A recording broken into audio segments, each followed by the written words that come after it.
সর্ববৃহত্তম উদার গণতান্ত্রিক একটি রাজনৈতিক দল হিসাবে বিএনপি কোন জায়গায় নাই যে বিএনপির সামান্য ক্ষুদ্র নেতাও রেজিগনেশন থাকলো যে সম্মান পাই না পান না এমনটা বলতে পারবে।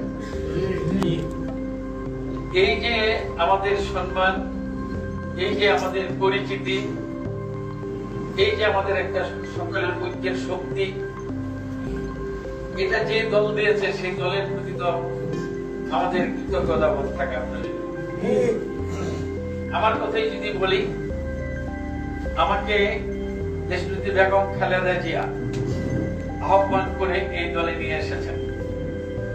2001 সালে আমাকে দলের মনোনয়ন দিয়েছেন। মহান আল্লাহর অনুগ্রহ এবং দয়ায় বিএনপির এই মনোনয়ন নিয়ে আমি নির্বাচনী এলাকা নারায়ণগঞ্জ 4-এর এমপি নির্বাচিত হই। আমি আমার 5 বছর দায়িত্ব পালন করেছি। এছাড়াও বিএনপির বিভিন্ন পর্যায়ে আমাকে নেতৃত্বে আপনারা দিয়েছেন, আবার ম্যাডাম দিয়েছে, আমাদের ভারপ্রাপ্ত চেয়ারম্যান জনাব তারেক রহমান দিয়েছে। আমি জেলার আহ্বায়ক কমিটির আহ্বায়ক হয়েছি, নির্বাচিত জেলা বিএনপির সভাপতি হয়েছি, জাতীয় নির্বাহী কমিটির সদস্য আমাকে করা হয়েছে। এগুলা তো আমাকে বিএনপি দিয়েছে, কাজে আমি তো বিএনপির কাছে কৃতজ্ঞ, আমার পরিবার পরিজন সবাই কৃতজ্ঞ।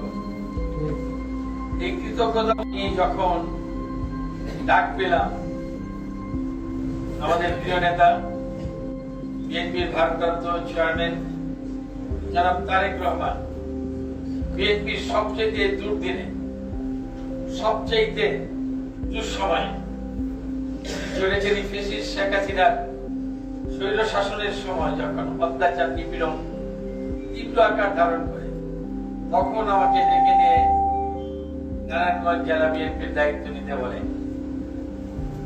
আমি তার এই আহ্বানে সাড়া দিই।